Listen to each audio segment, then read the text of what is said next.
I still have small children. Most of these one small child. Well, not small, statue, but you know what I mean. And what's fun with him is, as it was with all of my children, when you try to give them something that they want, but they don't think that's what you're going to do for them. Last week, we were taking Joey's temperature because we thought he was getting sick. Turned out he wasn't. He was just he was not himself. And we thought, maybe he's getting a fever. It turned out he was okay. He was just having a bad day. But while we were holding the thermometer under his arm, and he didn't want that, and obviously, and he wasn't in his normal frame of mind, so he wasn't understanding. And he was very, very upset. Lisa and Alyssa were doing that. And I came in and I said, Joey, you want a popsicle? Yeah. And he was still, man, I got one of those little cheap, we buy 80 of them for a penny or whatever, I got one of those cheap little popsicles. I went and got one of those out of the freezer. And I had cut off the end and we started trying to do it with the shake. And I said, no. Finally, he got that thing in his mouth. Guess what happened? Immediately he stopped. He smiled, and he was sucking away, and he was having fun, and that's what he wanted in the first place. But he was fighting it the whole time because he didn't think that that's what I was getting him. For some reason, he was having a day where he wasn't understanding, I wasn't being clear, and it was an interesting struggle we were having.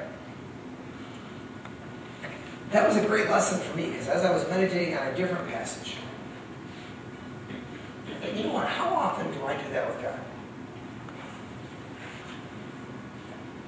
God's trying to give me what is best for me, or what I want, even at times. And I'm fighting him tooth and nail, and then when he finally does, I'm like, oh, okay, great, this is wonderful. How many times do I do that in my life? Often. We often do that.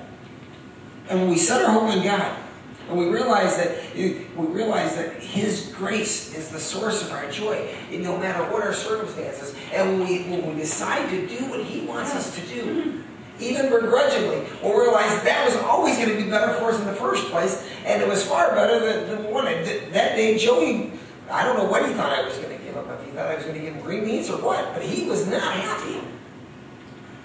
We got the green popsicle, and life was good. Truthfully, all illustrations break down, but green beans would have been much better for him than the popsicle at that time. I know, but hey, once in a while I'll do that. This command here to set our hope in God is faith. But it's not faith act. See, genuine faith believes God.